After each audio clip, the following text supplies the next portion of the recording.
Em 34, nós vamos ter uma outra Copa do Mundo. Essa Copa vai ser realizada agora na Itália, né? A Itália já A Europa vive, já está a em Europa já está mais ou reconstrução. menos em processo de reconstrução, né? Em 33, a Alemanha tem a chegada do nazismo ao poder com Hitler. Em 34, a Itália já vive o fascismo com Mussolini, né? E a Itália, portanto, realiza a Copa 34. A Itália é campeã mundial em 1934, né? O regime fascista passa a usar fortemente, né, o campeonato mundial de futebol conquistado pela seleção italiana como forma de tentar criar a partir dali, né, um modelo patriótico fascista, né, com ampla situação de apego aos símbolos nacionais, a bandeira, a camisa da seleção, né, o hino italiano. Tá? A partir daquele momento, então, surge mais do que nunca a ideia, né, de uma Itália que marca, a partir do fascismo, um novo momento na sua história, um momento de superioridade, um momento, portanto, de euforia, de crescimento econômico. E Mussolini, portanto, ele vai usar a mídia estatal, vai usar, portanto, a mídia institucionalizada e devidamente instrumentalizada pelo Estado fascista italiano como forma de colar a imagem dele na imagem da seleção e do próprio futebol. E aí, voltando a falar sobre a Copa 38, né, que é a Copa realizada na França, porque você imagina, a década de 30, ela é uma década que ela fica entre a Primeira Guerra Mundial, a crise 29 e a Segunda Guerra Mundial, que vai começar em 39. Resultado, nós temos ali um conjunto de alianças. Um conjunto de alianças. Por exemplo, a Itália está muito próxima à Alemanha. A França está muito próxima à Inglaterra. A França, ela vê, por exemplo, na Itália e na Alemanha, dois adversários potencialmente muito fortes. Né? Isso não só futebolisticamente falando. Eu me refiro, portanto, a questões políticas, Mercado. estratégicas, mercadológicas, né?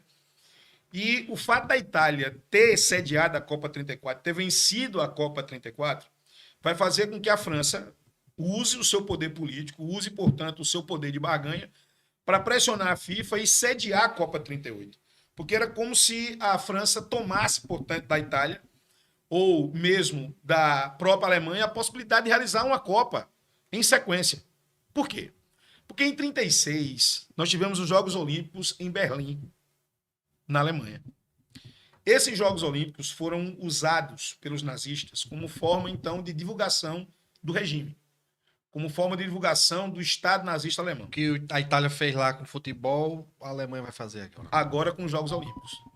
E é uma chance, por exemplo, da Alemanha, inclusive, mostrar a superioridade atlética, não é, dos seus competidores em relação a outros povos.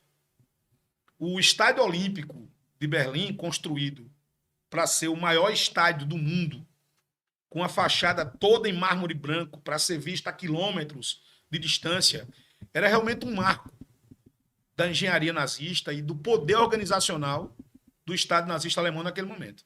Né?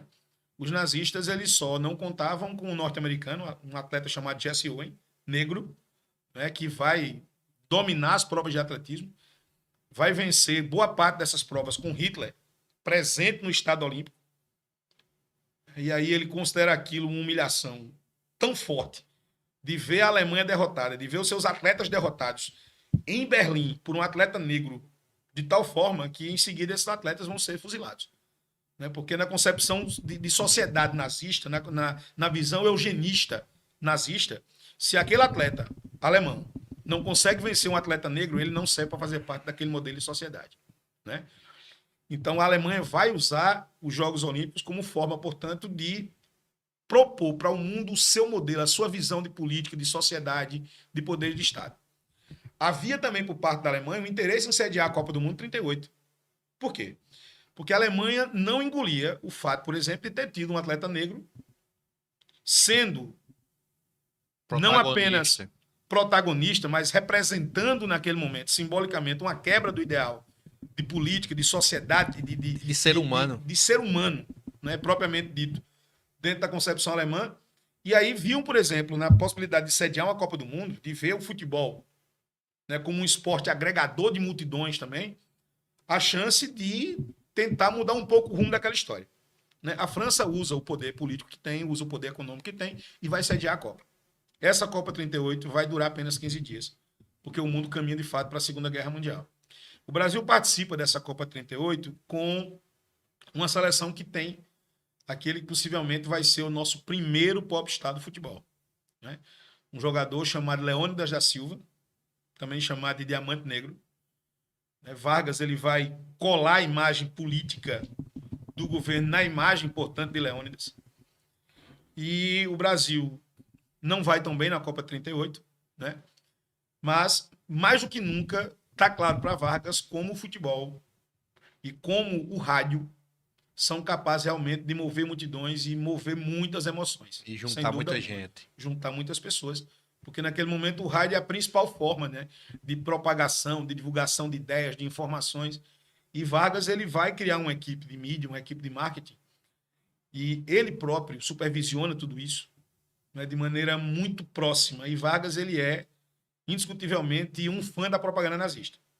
Se a gente pudesse aqui observar como Vargas ele instaura, né, a ditadura do Estado Novo e ele usa, portanto, o aparelhamento do Estado para formar sobre si a imagem de um mito, a imagem daquele que é o único capaz de livrar o país de um golpe que instalaria, portanto, no Brasil uma ditadura comunista. Né? E Vargas ele vai ter um telefone na sua mesa, na sua sala, na sede do governo central brasileiro, que lhe dava total acesso à Rádio do Brasil a qualquer instante, a qualquer momento que ele precisasse. Então, Vargas ele usa muito. O rádio usa muito, portanto, estratégias criadas pelo próprio Henry Goebbels. Goebbels ele é o mentor, né, da frase que ecoa até hoje, que uma mentira bem contada várias vezes vai acabar assumindo, que é, né, uma condição de verdade. Então, Goebbels ele é um gênio das fake news. Né? Vargas ele vai usar muito. Só não tinha rede social ainda. Tinha rede social, não no formato que a gente tem hoje. Que a gente tem hoje, que é no celular. E as fake news elas sempre existiram, né? O que muda com o tempo é a sofisticação que elas vão ser elaboradas e com que elas vão ser também divulgadas, com que elas vão ser propagadas, né? Você falando assim, se não trouxer para o debate o período que você está falando, a gente se confunde, inclusive, com o período que a gente vive atualmente. É porque a estratégia ela é a mesma. Só muda os personagens. A estratégia ela é a mesma. Os personagens mudam, é verdade, o cenário muda, né? Mas é para isso que a história existe. E eu, como geógrafo, né, como um profissional das ciências humanas, eu, obviamente, tenho um papel ético muito forte nesse sentido. O papel de alertar as pessoas, de alertar a sociedade sobre aquilo que alguns insistem em nos fazer esquecer. Ou insistem, por exemplo, em fazer com que nós venhamos a relativizar. Nós não podemos relativizar tragédias, sob hipótese alguma. O nazismo é uma das maiores tragédias já vividas pela humanidade em todos os tempos. Não é à toa, por exemplo, que em vários países no mundo, o simples fato de você fazer algum tipo de alusão, algum tipo, portanto, de fomento ao nazismo é crime, inclusive aqui no Brasil, diga-se de passagem, né? E o futebol ele está intimamente ligado a essas questões todas, né? Porque o futebol ele é um elemento de ressonância social. O estádio de futebol, Frank, ele é um local de ressonância social. Reúne todo mundo lá.